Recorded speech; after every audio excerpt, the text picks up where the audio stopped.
ఒక్క రూపాయి అడిగింది లేదు, ఆశించలేదు. నేను దానికోసం నాకు కావాలి, నేను పనిచేసిన దానికి కూడా నేను అడగట్లేదు. ఒకటే అడుగుతున్నాను, మీకు నిజం తెలియాలి. అందుకోసమే ఏంట్రా వీడన్నీ బయట పెడుతున్నాడు అనుకోవచ్చు, కానీ ఈరోజు నాకు భార్య పిల్లలు ఉన్నారండి. ఈరోజు నేను నిలబడకపోతే రేపు నా కొడుకు పెద్దోడైన తర్వాత, కూతురు పెద్ద అయిన తర్వాత వాళ్ళకి నేను సమాధానం చెప్పుకోలేను. నేను దొంగతనం చేసి వేరే వాళ్ళ కడుపులు కొట్టి నా పిల్లల మొహం నేను చూడలేను, ఆ కూడు నా పిల్లలకి పెట్టలేను. మా నాన్న నన్ను అలా పెంచలేదు, మా అమ్మ నన్ను అలా పెంచలేదు. మధ్యలో మా అమ్మ నలిగిపోతుంది. మా అమ్మని హాస్పిటల్లో అడ్మిట్ అయ్యారని చెప్పి నేను అబద్ధాలు ఆడారు. హాస్పిటల్కి వెళ్ళి చెక్ చేయించుకుంది అమ్మ. నువ్వు వెళ్ళిపోయి ఇంట్లో నుంచి, నువ్వు వెళ్ళిపోతే వీడిని చూసుకుంటావు మేమంటే, మేము మంచిగా మాట్లాడి పంపిస్తా అంటే నమ్మి ఆవిడ 3 రోజుల నుంచి దడదడగా ఉంటే వెళ్ళమ్మ అంటే. ఏజీకి వెళ్ళడం వాస్తవం చూపించుకొని ఇమీడియట్గా మా అన్నింటికి వెళ్ళిపోయి అన్నింట్లో పడుకున్నారు. మీకు ప్రతిదీ తెలుస్తుంది. ఈ రోజుల్లో ఏది దాచలేరు. మరి ఇంత క్యారెక్టర్ అసాసినేషను నేను చేయని దానికి చేశారు అని, నా భార్య వచ్చిన తర్వాత నేను చెడ్డోడినయ్యానని, అదే వాళ్ళ తల్లిదండ్రులు ఉండుంటే గమ్మునుంటారా అండి? ఈరోజు నేను గమ్మునుంటే ఎలా అండి? తనకి తల్లి అయినా తండ్రి అయినా అన్నీ నేనే అండి. ఈరోజు తను వాళ్ళ ఇంట్లో ఆధారపడదు, నేను మా ఇంట్లో ఆధారపడను. నేను నా సినిమాలు చేసుకుంటున్నాను. తను సొంతంగా ఒక టాయ్ కంపెనీ పెట్టుకుంది. లాక్డౌన్లో నా అహం బ్రహ్మాస్మి సినిమా మా ప్రేమ కోసం ఆపేసినప్పుడు నిర్దాక్షిణంగా నేను చెన్నైకి షిఫ్ట్ అయిపోయి ఊర్లో వద్దని మేము అక్కడ కూర్చొని, నేను మనోజ్ నువ్వు బొమ్మలు గీస్తావు కదా, కథలు రాస్తావు కదా, బొమ్మలకి ఆత్మనిర్భర్ అని నరేంద్ర మోడీ గారు అనౌన్స్ చేశారు. ఈ బొమ్మలు, నీకు బొమ్మలు ఇష్టం, పిల్లలు ఉన్నారు, మనమే క్రియేట్ చేద్దాం బొమ్మలు అంటే, లాక్డౌన్లో నేను డ్రాయింగ్లు చేసి కథలు రాసుకొని నా ఫ్రెండ్స్ దగ్గర కొంచెం అప్పులు చేసుకొని మేమే పెట్టుబడులు పెట్టుకుంటూ, నా ఫ్రెండ్స్ కూడా పెద్ద కష్టపడి వచ్చిన వాళ్ళండి. వాళ్ళకున్న కొంతలో నాకు పంచుకుంటూ, మమ్మల్ని కాపాడుకుంటూ, ఒకరినొకరు కాపాడుకుంటూ నిలబడి ఈరోజు మనీని నిలదొక్కున్నామండి. నేను నా భార్య. తను కష్టపడుతుంది. ఇప్పుడు కాశ్మీర్ నుంచి కన్యాకుమారి వరకు ఓన్లీ తను, నేను, ఇంకొక 3-4 కలిసి దీన్ని ఇంత దూరం తీసుకొచ్చామండి. ఈరోజు నేను మళ్ళీ సినిమాలకు వచ్చేసాను. అందుకే ఈరోజు నేను నిలబడిపోతే ఇది నా పిల్లలకి చెప్పేది కరెక్ట్ కాదు, ఎవరికి కరెక్ట్ కాదు. ఇన్నాళ్ళు గమ్మునున్నాను ఓకే, కానీ వాళ్ళ నాన్న ఆస్తుల కోసం కొట్లాడుతున్నాడా, మంచి కోసం నిలబడుతున్నాడా అనేది ఈరోజు మీకు సాయంత్రం వచ్చిన ప్రూఫ్స్ అన్ని వదులుతాను. మా నాన్న మీద గన్ను పెట్టి కాల్చే వినయ్కి, మా అన్నకి సాయంత్రం ప్రతిదీ చెప్తాను. చెప్పాను కదండి, వినయ్ అని మా అన్న విష్ణు అని. అవునండి, నన్ను హాజరుపరచమన్నారు, 10:30 రమ్మన్నారు. మీరందరూ చూశారు. నాకు మొన్న ఫస్ట్ రోజు తగిలి బాగా నొప్పి వచ్చింది, మెడ, కాలు. 3 వారాల క్రితం ఫైట్లో నాకు మజిల్ టైర్ అయింది, గ్రేడ్ 1 టైర్ రైట్ లెగ్లో. లెఫ్ట్ లెగ్లో మళ్ళీ దెబ్బలు తగిలాయి మొన్న. సో అందుకే కొంచెం బ్యాలెన్స్ ఇది ఉంది. మందులు హెవీ మెడికేషన్ ఇచ్చారు, హెవీ ప్యాచ్ కూడా వేశారు నాకు. దానివల్లే కొంచెం నడుస్తున్నాను. అండ్ ఇప్పుడు అందుకే రిక్వెస్ట్ చేసుకొని, సార్ నాకు కొంచెం టైం ఇవ్వండి, పాప ఉంది, సెటిల్ చేసుకొని నేను వస్తాను సార్, కొంచెం సెట్ చేసుకొని అని పోలీసుల గారికి రిక్వెస్ట్ చేసుకొని ఇప్పుడు బయలుదేరుతున్నాను. సార్ దాని గురించే సార్ చెప్పాను. మద్యానికి బానిసై ఇలా ప్రవర్తిస్తున్నాడు, అందుకే నేను మనోజ్ విషయంలో సీరియస్ గా ఉన్నాను అని చెప్తున్నాను. సార్ మద్యానికి బానిసై ఎవరిని కొట్టాను సార్? నా పిల్లల్ని కొట్టానా, నా భార్యను కొట్టానా, మా అమ్మని కొట్టానా, మా నాన్నని కొట్టానా? ఇవన్నీ నీ మద్యానికి బ్యాలెన్సే అందరినీ కొడుతున్నాను, పొన్నాలు కొడుతుంటే సీసీటీవీలు తెప్పిండి సార్. అది దొంగతనం చేసింది నేను కాదు సార్, అది తెప్పిండి సార్ అంతా. అప్పుడు మాట్లాడదాం సార్, మనోజా ఎవరా అని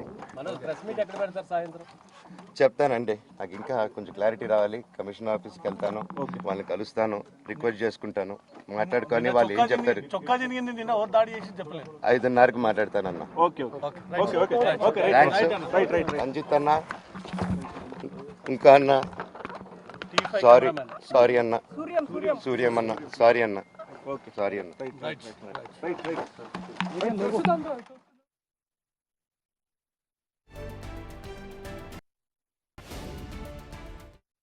ఇలాంటి రోజు వస్తుందని ఊహించలేదండి.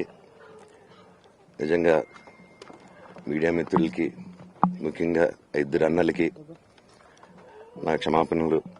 మా నాన్న తరపున, మా అన్న తరపున నేను సారీ అడుగుతున్నాను. నేను నీ తమ్ముడు అనుకోండి, మీ వాడిని అనుకోండి, మీకు నీ తోడుంటాను. మీకు ఏదున్నా నాకు ఫోన్ చేసేదండి నేను ఎప్పుడు ఒక్క కాల్ దూరంలోనే ఉంటాను. I will always be there to support you and your family and I'm sorry. నా కోసం సపోర్ట్ చేసేదానికి వచ్చి మీకు ఇలా జరగడం నాకు చాలా బాధగా ఉంది. నా భార్య పేరు లాగుతున్నారు, 7 నెలల కూతురు పేరు లాగుతున్నారు. నేనేం అడగలేదు, సొంత కాళ్ళ మీద పనిచేస్తున్నాను. మా ఆవిడ కూడా వాళ్ళ ఇంటి వైపు ఏ డబ్బు తీసుకురాలేదు, వాళ్ళ ఇంట్లోనూ డబ్బు అడగలేదు, నేను అడగలేదు, ఆస్తి అడగలేదు. మా ఆవిడ 7 నెలలు గర్భవతిగా ఉన్నప్పుడు తనకి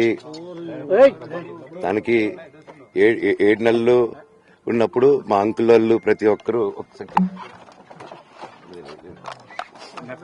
7 నెలలు కాదు 7 నెలలు తను ప్రెగ్నెంట్గా ఉన్నప్పుడు మా అంకులు విజయవాడలో ఉంటారు. అండ్ ఇక్కడ కొంతమంది అంకుల్ నాన్నగారు బాగా క్లోజు. మనోజ్, నువ్వెన్నో సంవత్సరాలు ఇంటి బయటగా ఉన్నావు, నీ సొంతంగా ఉన్నావు, మీ నాన్నగారు అమ్మగారు ఒకరే ఉన్నారు. ఇలాంటి రోజు వస్తుంది.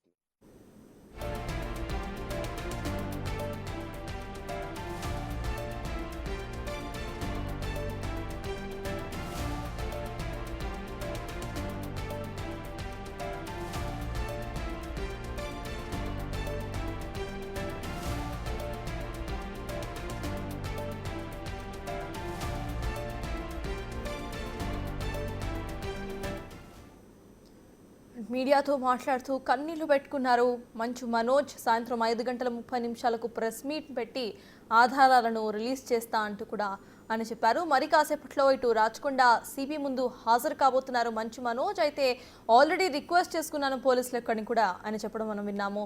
ఇందాక మాట్లాడుతూ కూడా నేను ఆస్తి కోసం ఎటువంటి గొడవలు పడలేదు అంటూ కూడా ఒక క్లారిటీ ఇచ్చే ప్రయత్నం అయితే చేశారు మంచు మనోజ్. కంప్లీట్ ఒక ఇమోషనల్ స్టేట్మెంట్ అయితే పాస్ చేశారు.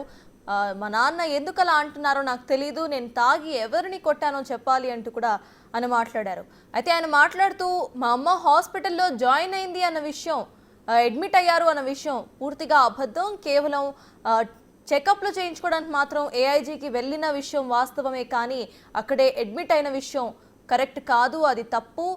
మా అమ్మ మధ్యలో నలిగిపోతోంది. ఇవాళ సాయంత్రం 5:30 ప్రెస్ మీట్ పెట్టి అన్ని ఆధారాలను చూపిస్తాను అంటూ కూడా మంచు మనోజ్ చెప్పే ప్రయత్నం అయితే చేశారు. పెళ్ళైన తర్వాత నుండి ఇంటికి రాలేదు, ఇంటి బయటే ఉన్నాను, ఎవరి సపోర్ట్ తీసుకోలేదు. నేను నా భార్య కలిసి ఒక టాయ్ కంపెనీని స్టార్ట్ చేశాము, ఎవరి సపోర్ట్ లేకుండా ఫ్రెండ్స్ సపోర్ట్తో వాళ్ళ దగ్గర నుండి కొన్ని అప్పులు తీసుకొని స్టార్ట్ చేశాము. అప్పటికి నా ఫ్యామిలీ నుండి ఎటువంటి సపోర్టు లేదు.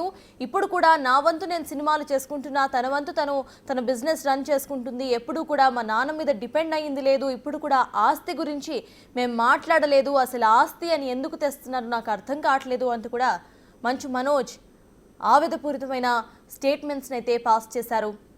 ఆయన మీడియాతో మాట్లాడుతూ కూడా కన్నీళ్లు పెట్టుకున్నారు. మన విజువల్స్లో చూస్తున్నాము ఆయన ఏ రకంగా భావోద్వేగానికి గురై మాట్లాడుతున్నారు. ఆ విజువల్స్ని క్లియర్గా చూస్తున్నాం మనము. అయితే ఇలాంటి ఒక రోజు వస్తుందని, ఇంట్లో జరుగుతున్న విషయాలు బయటకి చెప్పాల్సిన ఒక రోజు వస్తుందని నేను ఎప్పుడూ అనుకోలేదు. కానీ నా భార్య అందరిని వదిలేసి నాతో వచ్చేసింది. నా భార్య నా పిల్లల కోసం నేను నుంచోవాలి, వాళ్ళ కోసం నేను మాట్లాడాలి అని చెప్పి కూడా ఆయన స్టేట్మెంట్ పాస్ చేశారు.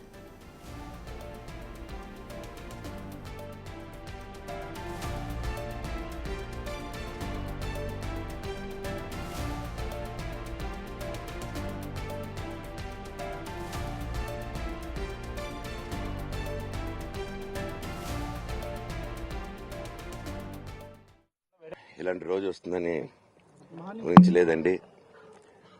నిజంగా మీడియా మిత్రులకి, ముఖ్యంగా 2 అన్నలకి నా క్షమాపణలు. మా నాన్న తరపున, మా అన్న తరపున నేను సారీ అడుగుతున్నాను. నేను నీ తమ్ముడు అనుకోండి, మీ వాడిని అనుకోండి, మీకు నీ తోడుంటాను. మీకు ఏదున్నా నాకు ఫోన్ చేసేదండి నేను ఎప్పుడు ఒక్క కాల్ దూరంలోనే ఉంటాను. I will always be there to support you and your family and I'm sorry. నా కోసం సపోర్ట్ చేసేదానికి వచ్చి మీకు ఇలా జరగడం నాకు చాలా బాధగా ఉంది. నా భార్య పేరు లాగుతున్నారు, 7 నెలల కూతురి పేర్లు అవుతున్నారు. నేనేం అడగలేదు, సొంత కాళ్ళ మీద పనిచేస్తున్నాను. మా ఆవిడ కూడా వాళ్ళ ఇంటి వైపు ఏ డబ్బు తీసుకురాలేదు, వాళ్ళ ఇంట్లోనూ డబ్బు అడగలేదు, నేను అడగలేదు, ఆస్తి అడగలేదు. మా ఆవిడ 7 నెలలు గర్భవతిగా ఉన్నప్పుడు